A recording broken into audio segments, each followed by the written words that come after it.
Hey guys, Youngblood with you, and today I wanted to do a picking the right ship for 3.1 video, mainly because that's going to be our next patch, and I don't want to focus efforts on recommendations on the current patch, but either way, we're not really getting a whole lot of new gameplay with the next patch, so it's essentially going to work out for 3.0 as well. Now, we're scheduled to get 4 new ships this quarter, looking at the Reclaimer, Terrapin, Razor, and Cyclone. Now, I'm going to say right off the bat that the Reclaimer isn't going to get any recommendations here based on salvage not being a gameplay type until 3.2, but there are others that are going to be in consideration. So if we start off with what I would consider what the majority of people are doing, that's going to be cargo. And my recommendation for best in class right now is going to be the Freelancer. It's got a really good balance of having a good flight model. It's relatively durable. It handles an atmosphere well. It's easy to get from space to surface. You can land at all locations at different stations. And I think the bigger thing that for me with this ship is the fact that it actually carries the 66 SEU of cargo. Now, that's basically like a 50% increase on what the Cutlass Black can carry. And you're talking about 2 ships that are basically in the same price range. The other thing that's nice about it is the ship is very capable of defending itself without having to rely on the turret, based on the flight model and the Tarantulas, which are good weaponry. If you compare that to something like the Constellation, which can carry more cargo, you start getting into situations where it gets outclassed by smaller, faster ships a lot faster and a lot more likely than something like the Freelancer does. So there's a little bit of a value and ability to do things on your own.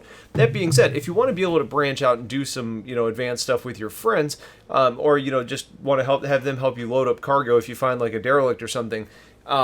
You have room for 3 other people on the bridge alone. That's not even factoring in the turret. So you get a lot of flexibility there. And I feel like the cargo space and how much you can actually carry is basically perfect to where you can make money regardless of what range of products you're taking.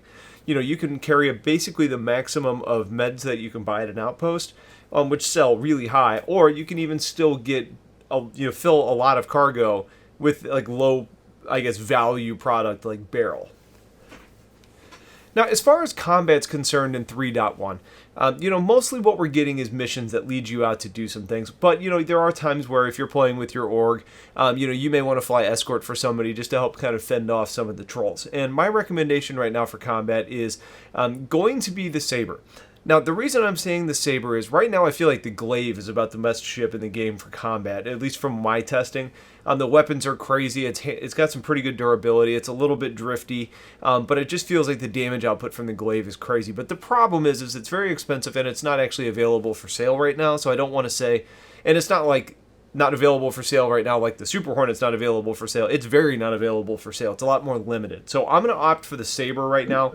It maintains a fairly low signature. It's got 4 size 3 weapons on it. It's agile enough to keep up with faster targets. It's got weaponry to handle larger targets. It's got a great flight model. And you also have the ability to carry a decent amount of missiles underneath, really giving you the opportunity to handle fighting in a lot of different situations, including in atmosphere where the ship does a really nice job of flying.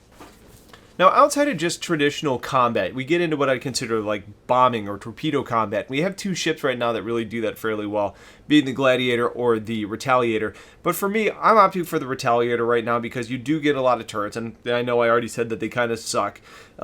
But it is fun to coordinate with 5 different people in turrets. Whether it's effective or not, it's an enjoyable experience.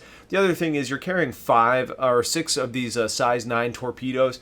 They're not always going to land, but they really pack a punch, man. Like, the vast majority of ships get killed with 1 size 9 torpedo. So it's not going to dogfight like a Gladiator does, but it brings a lot more power. And it's just a much more cool and kind of interesting ship right now. So I think that's my recommendation. But either way, the Gladiator does bring some much smaller weaponry, but you can also pack it with more missiles, and you're not real reliant on the turret gunners in those situations. Now, for the next one, it's kind of an assumption here because we're talking about canyon racing and asteroid flying. And my understanding is that the Razor is going to be faster than the M50, but maybe sacrifice a little bit of agility. I don't really know what to expect out of the Razor, but I think from just a pure, this ship is new and kind of exciting. I think I like the idea of the composites on it that are supposed to replenish boost fuel very quickly. I think that's something that's going to be a real benefit, especially when you're talking about flying in atmosphere, assuming you can collect in atmosphere. So I think those are things. It's a new ship. The cockpit looks great. So if you just want to kind of get out and fly around, whether that be in canyons going very fast, zipping around, or whether that be in the asteroid belt around Yella, I think the Razor is probably going to be my recommendation there. Now, since we haven't flown it, I am going to give you the backup one, and that's going to be the M50. The M50 handles like a dream right now, and if we want to look at the video from a 3.0 perspective, then it's going to be a really solid option for you. The biggest thing is that the 350 kind of sucks right now. You can't really get up to top speed in the 350. It starts flipping around, and it kind of gets to be a mess. So for 3.0, I'm saying the M50. For 3.1, I'm going to say the Razor. Now, from a multi-purpose perspective, it's really hard to beat the Cutlass Black. It's a capable fighter with a good flight model and a balance of weaponry and shielding. It does cargo hauling really well in the ship with the ability to carry a decent amount of cargo. But especially if you want to start talking about you find a wreck and you want to load cargo in, or like from missions, for example, a lot of times it's easier just to get in and out of the ship from EVA. Then those are going to be situations where the side doors on the Cutlass are really, really effective and helpful. Overall, the ship is just well designed. It has a turret, but it's certainly not required for that purpose. You can end up throwing size 3 weapons on a couple of those hard points. It does come with a fair amount of missiles. I mean, the ship overall is just really well balanced and can take on a lot of things.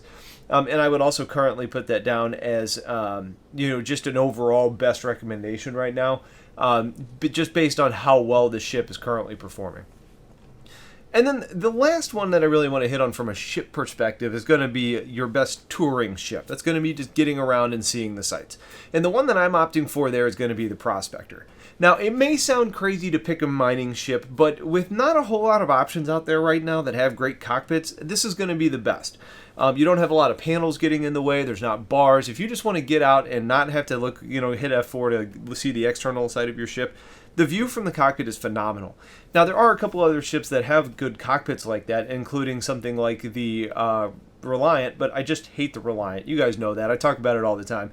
So, if you're talking about just the Prospector, and the ability to get out and see the sights, I'd highly encourage you to check one out. And then, once we get to 3.2, all of a sudden mining becomes a thing anyways, and then you get a little bit more value out of it. But from just being able to take in the game and the scenes and enjoy it from the cockpit of your ship, it's really going to be hard to beat the Prospector.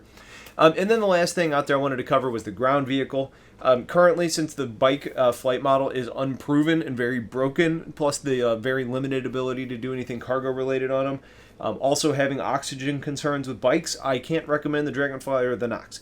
I also think the Grey Cat, while fun and fast and drives very well, also kind of limits you as far as how many people you can bring along and if you can carry cargo and stuff in it. So my best-in-class recommendation for ground vehicle right now is the Ursa. The one problem with the Ursa is it doesn't fit in a lot of vehicles, so it becomes a little bit harder to transport it. That being said, once you're on the ground, the Ursa is going to be your best way to go. So there you have it. I wanted to give you guys kind of a heads up of what's coming with 3.1. Here pretty soon I'm going to do a picking the right chip for 3.2, which is going to be a little bit more important since we're getting new gameplay associated with that release. So stay tuned for that and a lot more content coming soon. Have yourselves a wonderful day and take care.